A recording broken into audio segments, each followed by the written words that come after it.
It's been a little while since I've told this story, so go ahead and hop on my lap here by the fireplace and I'll tell you a tale. As is common with most of my stories I've told on the channel, this takes place during the period of my life where I thought it was cool to be a mysterious anime character. This was like my early years of college. As you can probably imagine, my ability to socialize during this time was absolutely pathetic. Having a conversation with a magic 8-ball would have been more fun and engaging than talking to me back then. Those poor souls that talked to me back then probably instantly regretted it, because having a conversation with old Charlie was like talking to Alexa if she was overdosing on Xanax. It was rough. Why is this important though? Because this is setting the stage for one story I haven't told yet. I've told so many stories when it comes to all of the fucking weird and creepy interactions I've had with women. All my fault, of course, just because I was so unbelievably socially inept. Like, it's hard to put into words how bad I was at recognizing social cues and how to be, like, acceptable in society. I fucking bought one of those fake cigarettes one time. You know that shit that kids would buy from Spencer's when they were like 12? I bought one of those things when I was 18 because I thought it looked cool and I hated real cigarettes. You know how fucking sad that is? I'm surprised I didn't buy one of those colorful propeller hats and started spinning it to try and look cool or something. It was rough. So what I'm saying is, socially, I was the worst thing you could fucking imagine, but it didn't stop me from trying to have conversations with women. I tried to fake confidence, fake it to make it, and all of that shit, and today's story will be in that ballpark. So, this story takes place in a location where all good social interactions take place, at GameStop. So let me take you back to the past when my social interactions sucked ass. This is GameStop 2012, 2011, somewhere in that ballpark. I was, of course, Virgin Boy Charlie, if you can even believe that. Some say I lost my virginity before my dad, but the truth is, I was actually a virgin, embarrassingly enough. And I was doing what all virgins did, using Reddit for some advice. And Reddit is one of the worst places when it comes to seduction and just general advice when it comes to human interaction, because it's the blind leading the blind. The people giving that advice, they have likely never talked to a human being before. They're probably getting all of their social cues the same place I was. Fucking anime. So I was using anime and r/relationship or something, I don't remember what subreddit, and these two things were clashing, and I was like, you know what, I'm gonna take both of these, do like a little unholy fusion dance, and become this ultra Chad, the product of great advice and great animation. And I was going to channel this and show that, you know, I'm becoming more confident in myself by flirting with girls in public. And I chose my first rodeo to be at GameStop. Before going to GameStop, I had decided that I was going to march into GameStop, right up to the counter to the girl that worked there and call her beautiful right to her face. I was going to look her in the eyes. I was going to say, ma'am, you are fucking beautiful. You are gorgeous. I don't know what I expected to happen next because I didn't have a follow-up. Maybe I was fantasizing like one of those dream scenes where all of a sudden, like an anime, the girl blushes and then she calls out her 3 twin sisters or something, and they all fall in love with me. I don't know. But that was my game plan. And I was hyping myself up. I was like a football player in the locker room before the championship game, headbutting lockers. I put on a necklace, and I never wear a necklace. I found like this old gold necklace from probably when I was a kid, but my neck is still the same size as a kid's, so it still fit. I spiked my hair up real well, fucking drowned it in gel, and I mean drowned it in gel. I looked like a freshly born baby covered in amniotic fluid up there, and I felt like $1,000,000. Today was the day I was going to say to a girl, she is beautiful. So I hop into my Batmobile and I cruise on over to GameStop. I get to the door, I open it, and it's like everything else just melted around me. Time froze, and there she was, behind the desk, the only female employee at this particular GameStop, and she looked miserable. Probably because she's working at a fucking GameStop, but I was gonna make her day better by being the only man in GameStop history with the confidence to say that she was beautiful. You know, I'm sure she doesn't hear that every day from other socially inept fucking slime balls, so I was going to be the first, the trendsetter. Truly a pioneer. So I meandered around a little bit, just making sure I was building up enough confidence, going over the lines in my head. The line I was going to use was when she was done ringing me up, I was going to say, "Thank you, beautiful," and then wait to see her response, see what she says to this, hoping that she wouldn't call the police or have security come tackle me. So, I finally pick out a game, some used game I'm sure, because I was big into used games for a long time. I slam that shit on the counter because I'm ready. She starts by asking me a couple questions. Am I a member of GameStop Power Plus Ultra program? Well, no, I'm not. She's going off script. I wasn't accounting for this. It's freeform now. The dialogue has been all fucked up. I'm getting a little jumbled in my head. I'm getting nervous. I wasn't expecting to be interrogated by her today. I'm not a member of this GameStop program. Would I like to be? Well, shit, would it help my chances with you? I don't know. I'm going through all kinds of scenarios in my head. It's like a visual novel. There's a bunch of different branching paths I could choose from. I'm panicking. I'm breaking down a bit. My composure is starting to falter. There's sweat on my brow and a tickle in my sack. I was not prepared for this at all.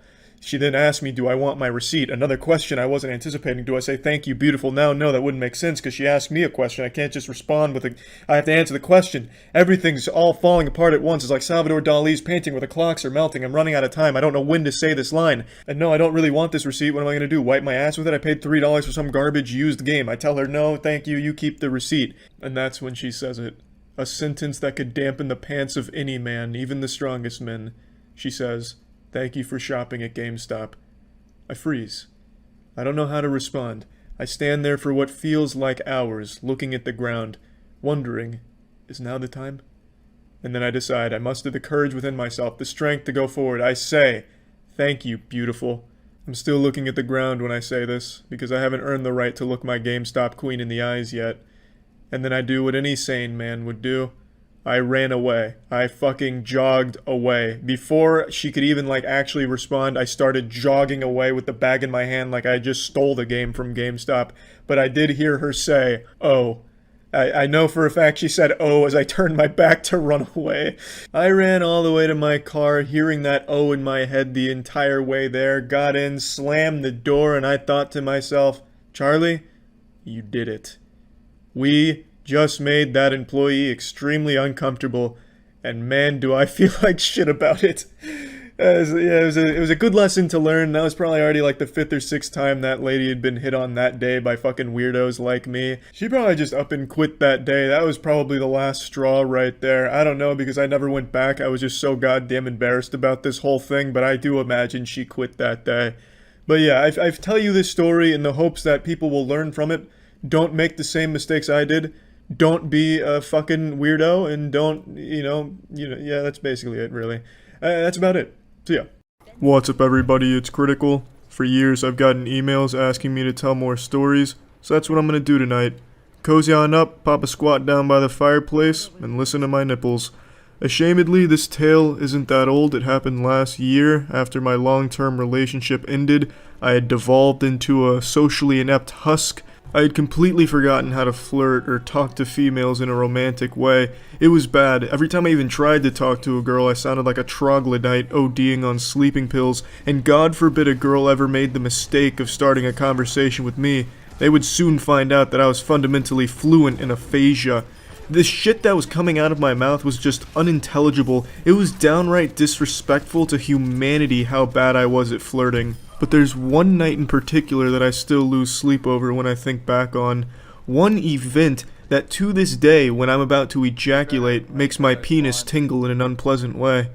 It was the very first weekend after my breakup, and I was going to a bar with my friends. I was going out with the intent of just drinking and having a good time and not worrying about anything. But my friend's sister insisted she wingman me that night, and I knew deep down in my soul that it would be a fucking train wreck. The night was darker than usual, the moon tucked away behind the clouds as if trying to cover its eyes and shield itself from the awkwardness that was about to unfold at this poor little bar. As if the moon knew just how shitty this experiment was going to turn out. But anyways, in my friend's sister's defense, she was an outstanding wingman, but the odds were stacked against her because she was trying to wingman a fucking sinking ship of social skills. So she was taking me to meet everyone at the bar. We met a ton of people. She was just dragging me along like I was her suitcase, except this suitcase wasn't filled with clothes or toiletries, it was just filled with awkwardness. And nothing too noteworthy happened. I managed to meet all of these new people without shitting my britches, which was a Herculean task, so that's an accomplishment that I'm very proud of. But then the very last 2 people we met will forever be etched into my memory. It was 2 attractive women, just casually drinking at one of the tables by the bar, as the bar was clearing out since it was getting late. The weatherman may have predicted cloudy with moderate humidity, but what he couldn't predict, what no one could have predicted, was the storm of awkwardness that was about to befall the area. My friend approached them the same as she had all the others, and as I trailed behind her, I could feel something deep inside of me pulling me, as if a future version of myself was trying to yank me away from the situation so I wouldn't have this memory. But alas, I disregarded the feeling and continued forward, each step towards their table, a new scar that I bear. We make it to the table. Small talk begins. Names are exchanged. I instantly forget both of their names, but I remember how I introduced myself to them. I extended my hand for a handshake like I'm conducting a fucking business meeting. Oh yes, ladies, I'll need the stock reports on my desk, 8 a.m. sharp. But the worst part of this gesture is when they do oblige my handshake, I kung fu grip them. I grab their hands hard as shit. It's like that scene in The Predator where Arnold Schwarzenegger and Carl Weathers get in the handshaking competition. Oh, they got you pushing too many pencils. Well, I was pushing too much awkwardness right from the get-go. So yeah, suboptimal start, bit of a rocky beginning. Chalk that one up to nerves though, you know, that's excusable. So my friend's sister starts distracting one of the girls. Oh, do you go to UT too? What sorority are you in? This and that. Working under the assumption that I am not a bumbling goober and can handle a one-on-one conversation with the other girl. Rookie mistake. I absolutely could not handle that in any capacity. It was abysmal. I have no doubt. I can say with confidence that it is the worst conversation she had ever been a part of, and probably to this day is still the worst conversation she has ever been a part of. With each sentence that I diarrheaed out, I could feel it getting more and more uncomfortable for the both of us.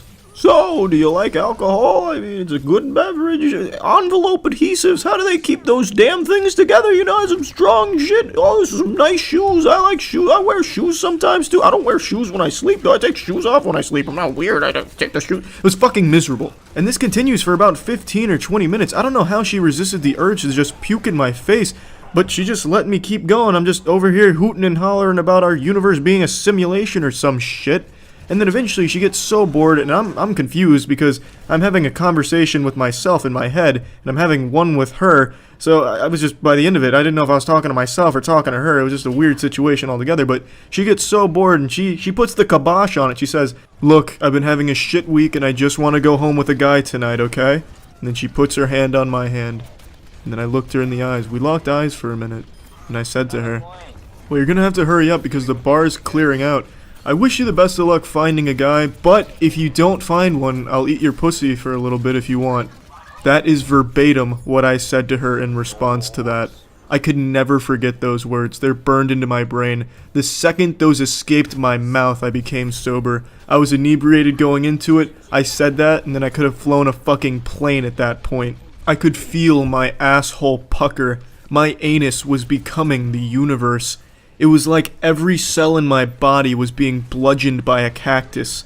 For me, this was proof that whatever higher power or creator exists, they truly don't care about this world. Because if they did, they would have sent a fucking wild ice cream truck to take me out right then and there. And the look on her face, I will never forget it. It was a look of pure shock, confusion, and anger. Every emotion a human is capable of feeling, she felt in that moment. And then she pretended to get a phone call so she had an excuse to leave. That makes her a good person in my book, because what she should have done is say, "Hey, get the fuck away from me, you creepy homunculus," or something to that effect, because that's what I deserved. She was nice enough to actually make it seem like she just had something else to do instead of just telling me to fuck off, which she absolutely had a right to do because she had just put up with my ranting and raving for 20 minutes, and then I basically just rejected her to her face with my last little humdinger there. So to me, that woman is a hero. Now to make matters even worse though, my friend's sister and the girl's friend heard what I said. It's like the music in the bar just cut out and everyone stopped talking right before I uttered those words. But luckily, she never mentioned it because I'm assuming she erased it from her memory immediately after, so that way she would spare her mind the anguish of trying to comprehend what the fuck I was thinking when I said that. But yeah, so that's the story. It was by far the most uncomfortable situation I'd ever been a part of and created. I mean, I did both. I was both the participant and the orchestrator. So it was weird. But yeah, that's the story. That's it. See ya. Welcome to another riveting story time from my compendium of social ineptitude. Today's story takes place during high school when I thought breakdancing was the dopest shit. I used to think breakdancers were society's alpha males that couldn't walk 5 steps in public without falling penis first into a consenting vagina. So what I wanted to do is I wanted to learn to be a b-boy, an ultimate breakdancing Chad, to impress girls. Keep in mind, this was about a decade ago, so there was movies coming out that focused on breakdancing and how cool it was. The one that had the biggest impact on me was called You Got Served. That movie was like my eye of the tiger. I would throw that shit on religiously to get myself pumped up and motivated, start pumping testosterone into my dick like, yeah, alright, I'll start serving people soon, I can do this. So I'd watch a shitload of shitty Expert Village tutorials on breakdancing till I got to a point where I was like, I'm confident, I can do this in front of people now and it'll be really cool. Spoiler alert, I was never actually good at it and it was never cool, but that didn't stop me. Every single school dance function from probably freshman year of high school to senior year of high school, I would be that fucking sociopath on the dance floor during the first song, busting it wide open. You know, like at all the dances like homecoming and shit, the first song nobody's on the dance floor because it's not cool? Well, I'd fucking cherish that moment. I would charge that dance floor like a football team storming the stadium field. I was all about that first song life. And this was during the time where The Jerk was popular. Well, not really. It was kind of on its way out anyway. But I was still trying to hold on to that glory of The Jerk. So I had this little routine that I would do at every dance function, every single fucking one of them. And unfortunately, I still remember kind of the beginning of it. So I'm going to give you a little sneak preview of what it looked like.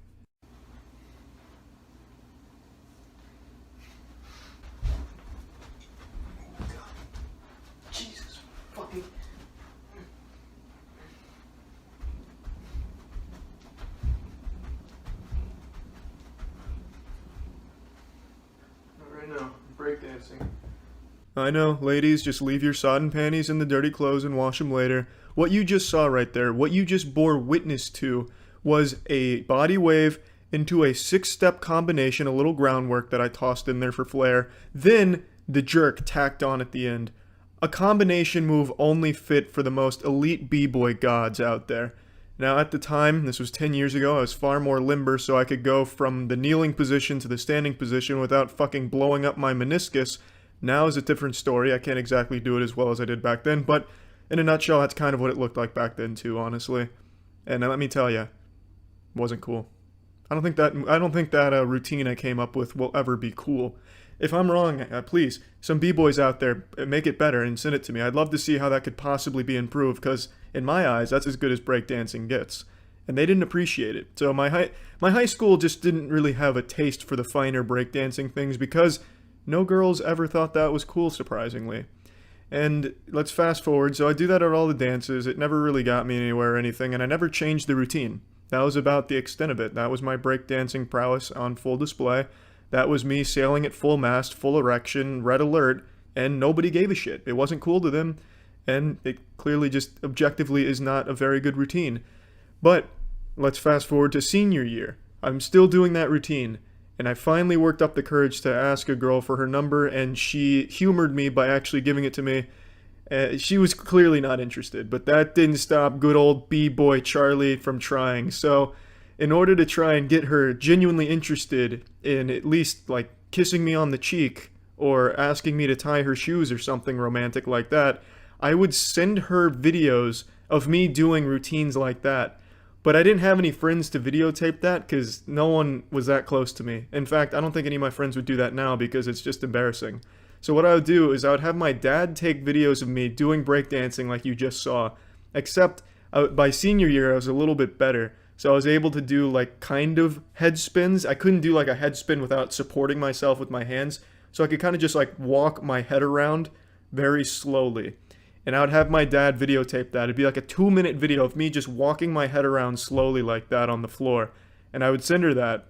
And she was such a fucking sweetheart. She would send me things like, "That's so cool," or "Rad."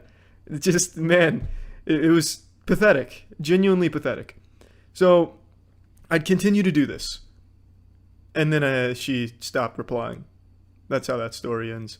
So, in a nutshell, I still think, power moves and breakdancing are cool as shit. I can't do them. My body just wasn't made for that type of activity. But I respect the men who can, and I still think that's cool. But the lesson here is, if you're not good at breakdancing, don't try. Don't use it to impress people. Definitely don't do it at parties or at bars or at school dance functions or anything.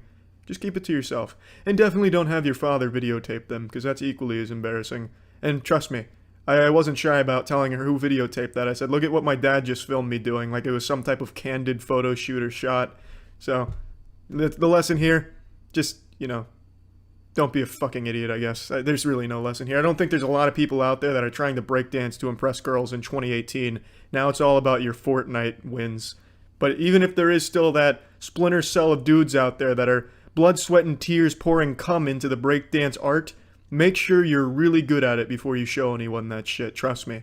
It'll save you a lot of embarrassment. See ya.